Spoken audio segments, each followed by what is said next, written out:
Planets begin as dense knots in a cloud of gas and dust, swirling around a young star. But how do they go from something like this to something like this? With the James Webb Space Telescope, astronomers will be able to study how planets come to be and how they change as they get older. After centuries of searching, astronomers are finding exoplanets just about everywhere. Ranging from giant planets with masses much greater than Jupiter's to worlds only a few times more massive than Earth. But where do the planets we know best fit into the menagerie of worlds astronomers are finding? How did our solar system come to be the way it is?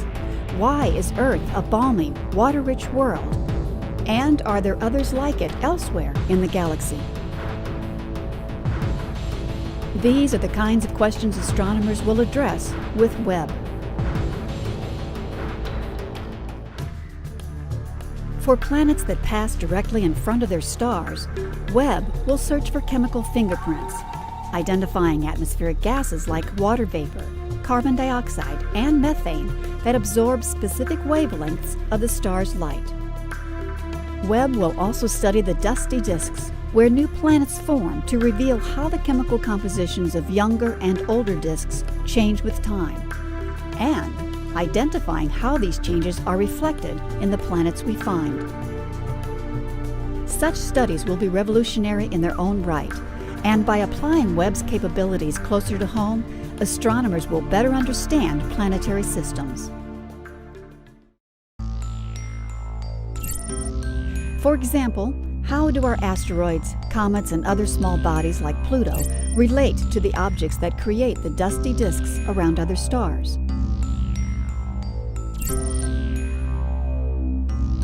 The Webb telescope will determine the chemical and physical properties of these bodies with unprecedented sensitivity in wavelengths unavailable to telescopes on the ground. By learning more about the small bodies in our solar system, scientists will be able to address questions about the solar system's past and compare it to other planetary systems we find in similar phases of construction. For example, did Earth's oceans arrive by impacts with small icy bodies? If so, is the same process happening elsewhere? And can we find those locations?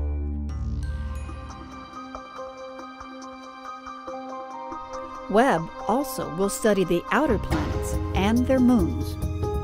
Of particular interest is Titan, the largest moon of Saturn, now being explored by NASA's Cassini spacecraft. Titan is as big as the planet Mercury, possesses an atmosphere half again as thick as Earth, and frigid surface with lakes of liquid hydrocarbons. Webb will map Titan's chemical makeup with 6 times Cassini's resolution and monitor the moon's seasonal changes over a decade or more. Next stop, Uranus. When Voyager 2 returned this image in 1986, the planet's south pole was facing the sun. Few clouds could be seen. But as Uranus neared its equinox in 2007, bright clouds suddenly materialized. So far, scientists are at a loss to explain this profound seasonal change.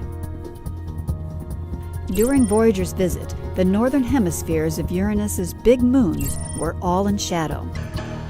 But when Webb begins service, the moon's northern halves will face the sun and give astronomers abundant new real estate to explore.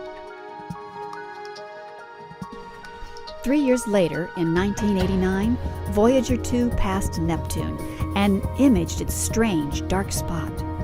Over the following years, astronomers have seen the dark spot disappear and then reappear. Voyager easily picked out clouds despite Neptune's greater distance from the Sun. Why is weather on Uranus and Neptune so different? Neptune's big moon Triton is unusual too. Nitrogen-spewing volcanoes and other geological forces reshaped this frozen surface in ways we're just beginning to understand.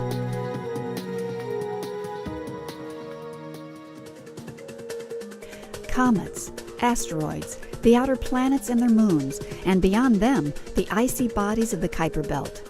These objects provide us with the closest and most detailed look at how our own solar system evolved. The James Webb Space Telescope makes it possible to take that understanding a step further, to probe the makeup of nearby planetary systems at comparable distances from their stars. Webb will allow astronomers to directly compare the chemical and physical properties of our outer solar system with similar zones around nearby stars.